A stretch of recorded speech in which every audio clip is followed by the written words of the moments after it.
নমস্কার বন্ধুরা, নিশ্চয়ই সকলে খুব ভালো আছেন। আজ আমি রান্না করে দেখাচ্ছি নিরামিষ কচুর শাক। যেরকম ওই রান্না পুজোর দিন করা হয় ঠিক সেরকম।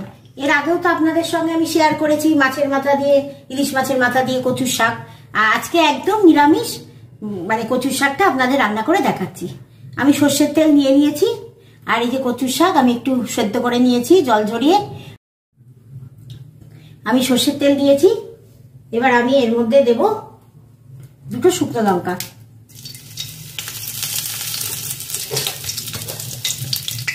আর ফোড়নে দেব 5 ফোড়ন। এখন কচুর শাক, মোচা, এঁচড় সবই কেটেই বিক্রি হয় বাজারে, তাই আর রান্না করতে আগের মতো আর অসুবিধা নেই। যখন ইচ্ছা এনে আপনারা রান্না করতে পারবেন, কোনো রকম কাটার ঝামেলাই নেই। তবু আমার ভিডিওতে দেখবেন, আমার চ্যানেলে মোচা কি করে সহজ পদ্ধতিতে কাটা যায় সেই একটা ভিডিও ছাড়া আছে। ছোলা নিয়েছি, ছোলাও আমি সেদ্ধ করেই নিয়েছি। এবার আমি এর মধ্যে আর কি কি দেবো সেটা আমি রান্না করতে করতে আপনাদের দেখাচ্ছি। এর মধ্যে আমি এই কচুর শাকটা দিয়ে দেবো।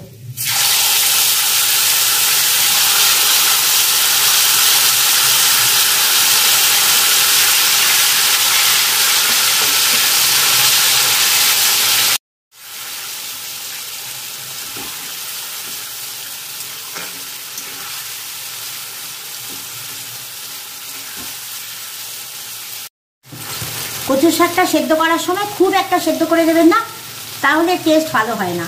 একটু এই 60-65% সেদ্ধ করে নিলেই হবে। এই ভাজতে ভাজতেই যাতে সেদ্ধ হয়ে যায়। আর শাক সেদ্ধ করার সময় যতটা পারবেন জল একটু কম দিতে, তাহলে কচুর যে নিজস্ব যে গুণ সেটা জলের সঙ্গে যাতে ড্রেন আউট না হয়ে যায়। এবার দেখুন একটু ভেজে নিয়েছি, এবার আমি এর মধ্যে একদম ছোলাটাও দিয়ে দেবো যাতে ছোলাটাও ভাজা হয়।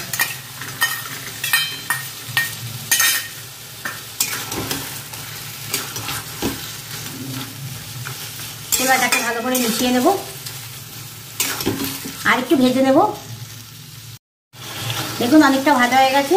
এবার আমি এর মধ্যে দেবো আদা বাটা।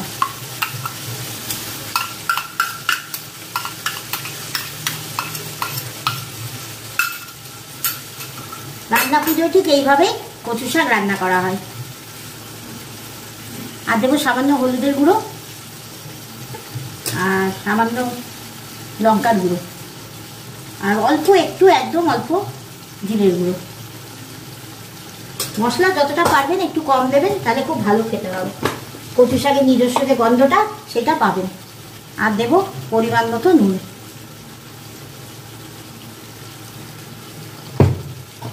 নুন মিষ্টি এগুলো যার যার স্বাদ মতো শেষে দেবেন। এবার আমি ভালো করে এটাকে মিশিয়ে নেবো মশলাগুলোকে।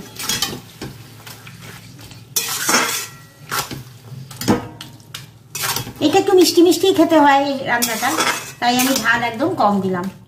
আমি আর একটু ভালো করে ভেজে একটু জলটা কমিয়ে নিয়ে আসছি।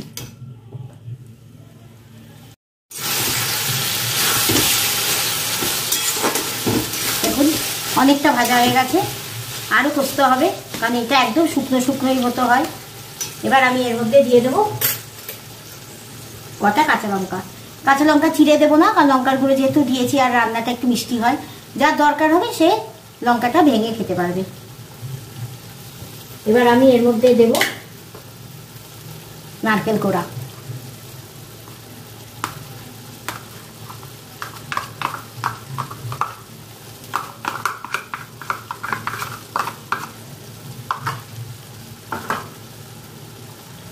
এবার দেব একটু গরম মশলা।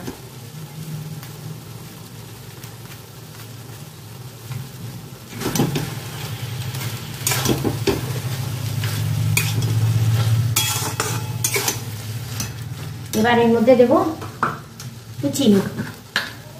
আমরা চিনি কম খাই, তাই জন্য একটু অল্প দিলাম।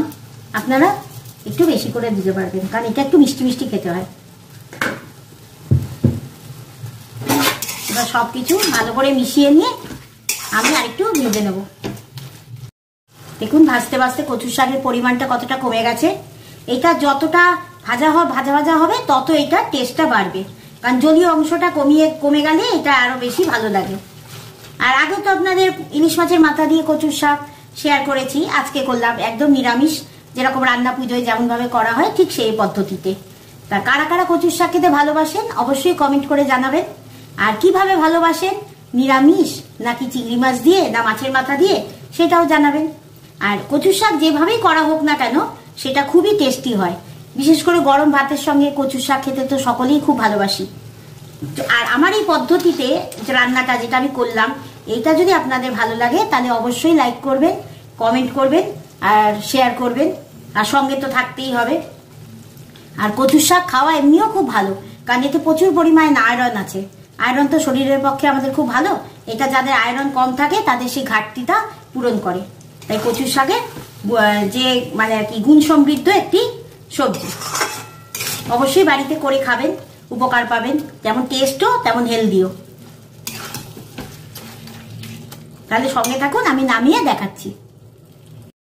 কচুর শাক একদম রেডি, পরিবেশন করে দিয়েছি।